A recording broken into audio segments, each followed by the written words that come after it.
What am I worth? A question whose answer is so elusive despite being asked so often. A question so common but often grappled with alone out of insecurity. A question that has no borders and impacts humanity all the same. It doesn't matter if you're rich or poor, smart or dumb, it serves as a great equalizer. A question that has ultimately led me down a very questionable rabbit hole. Like, where can I source sulfur? How much for a skull? What about a skull with teeth? Will I go to jail for this? But before we get to those questions and more, let me break down how I naively plan to tackle this question. I looked at it from 4 lenses: elemental, anatomical, economical, and philosophical. Obviously none of them are perfect, but maybe when smushed together they may enlighten us with an answer. Let's start with elemental. With trust in the almighty wiki, we learned that the body consists of oxygen, carbon, hydrogen, nitrogen, calcium, phosphorus, potassium, sulfur, sodium, chlorine, and magnesium. Now to find the price tags, and here is where I got humbled pretty fast. Okay, let's do cost of hydrogen now. 50 cents to $32. Ooh, colors. I wonder which one we have in us. That's fun. That's new.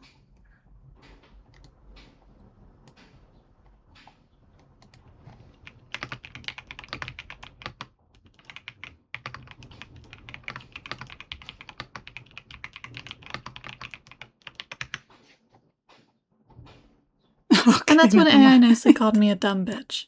This interaction clearly scarred me because when I searched for phosphorus later and colors came up, I apparently just ignored it. So let's just move on. Aside from the sass of AI, I got through the list relatively unscathed. I tried to go down a Facebook rabbit hole of sulfur in Kazakhstan, Kazakhstan, I cannot read. Clearly they were telling me that I'm a superior human being with robotic-like reflexes, and so I conceded and did not get the scoop on the questionable Kazakhstanian sulfur. I also had many philosophical dilemmas along the way. Are humans low-grade or high-grade versions of these elements? Are we bought in bulk or individually curated? The implications of these questions cause humanity as we know it to shudder.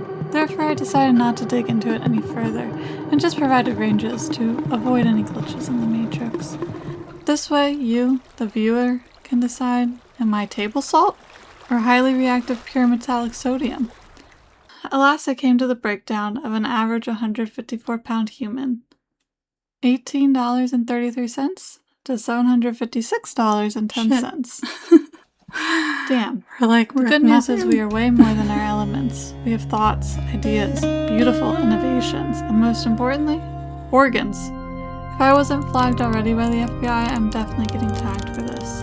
After contemplating whether this video is worth being mic tapped and bugged, I realized people way smarter than me have partially already answered this question.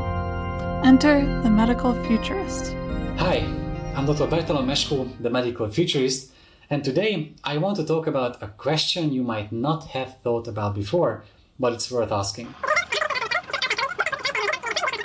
How much is life actually worth?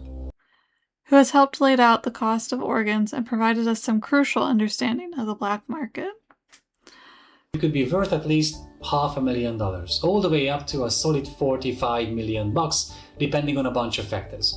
If you're looking at legal ways to sell your organs, a few key body parts drive up the price. Your heart in the US would be worth about $1 million, livers come in second, worth close to $600,000, the kidneys cost close to $300,000, a human skin is worth $10 per inch, while the stomach would be $500 and their eyeball would be about $1,500 each. Not surprisingly, organs are offered for way less on the black market, about 10% of the legal prices, but you never know where those body parts come from. Still, demand is huge, so the black market for organs is flourishing. So thank you, futurists, for the head start. However, I wanted to liquidate the entire body. Yes, liquidate. I stand by my word choice. And thus my questionable Googling re-began and an obvious oversight was had. Nail clippings. Toenail clippings. Never will I underestimate the power of a foot lover online again. 4-year-old Letitia Jones makes £5,000 a week from selling her toenail clippings, old bed sheets, and even bottles of spit to strangers online. It's extraordinary, isn't it? These entrepreneurial ladies had life figured out, but we're doing a one-time sale of our body. So I had to break down their math. If we clipped all our fingernails and toenails, we would approximately have 0.00004 kilograms. Multiplied by $21, the medical rate, giving us a total of 0.00084 cents. However, if we match these ladies' models and sell to fetish sites and assume $5,000 a month is about one clipping per week, we could do 5,000 divided by 4 weeks and get $1,250 for one set, creating our upper limit. Now that we dove deep on nails, let's speed through the rest of my concerning Googles, in which I found another person more intelligent than me, enter Jessica Bugg, who gave us the following numbers. Hair is worth $200 to $800. You can get $10 per ear, equaling $20. $20 for a worthless appendix. $75 for a nose. $150 for brain. Hand and forearm must be sold together for $385. Stomach, $500. Shoulder, $500. Spleen, $508. Scalp, $607. Skull with teeth, $1,200. Gallbladder, $1,219. Eyeballs, coming in hot at $1,500. Your coronary artery for $1,525. Small intestine for $2,519. Blood, a lot of it, for $3,370. Testicles, caveat you must have both, $5,000. Bone and ligaments, $5,000. A penis, $75,000, which is insane. Large intestine, $800,000. My one concern is she said she isn't stupid. Why does it say she's not stupid? I'll look it up.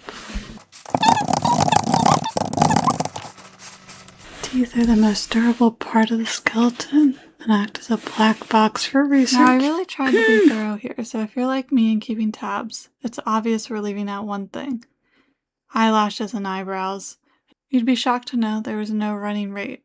So once we add everything up, minus our furry facial friends, we are worth $3.2 million. Not too bad. Or $45 million. I don't know what I'm missing. Maybe it's the eyelashes? But holy shit. And to my relief, I felt way less praised about myself. But what about our beautiful minds? The things that tell us the sunset is beautiful, that we are in love, that anything is possible. It is clearly through economic output. Now this was a bit tricky, I thought, to calculate.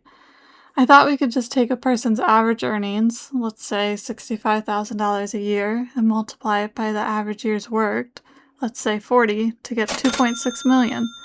But that just looks at wages, not what we actually produce for the economy, and therefore we're not giving ourselves enough credit. That's when I found an economics' favorite way, GDP per capita. GDP is the total monetary value of all goods and services produced by a population. In this case, we'll use America. GDP per capita takes the GDP and then divides it by the total population. Of course, this is imperfect, but if people who get paid big bucks to do this think it is a good method, then I'm going to take it. Our current GDP per capita is $84,534, and then we can multiply it by the average working years of 40 to equal $3,381,360. That means, like, we're depreciating? Now, I wasn't able to articulate this well live. What the fuck? But I was shocked. Not because 3.4 million is a low number by any means, but because our body, just the organs and toenails and the liquidation of everything listed before, is worth so much more. And to me, that means we're depreciating our main asset by working. Think about that philosophical conundrum. But what about our mind? How much would someone pay for everything you learned? from riding a bike to speaking a language.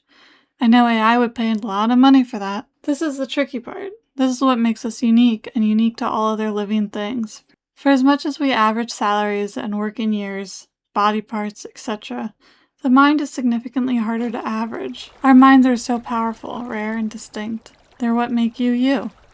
A loving son, a caring mother, a helpful neighbor. All titles that come with no monetary value or output, but make you priceless. For billions of years, the universe was nothing but matter and energy. Then those particles became stars, and eventually became the elements of life. And eventually, life became aware enough to ask, what am I worth?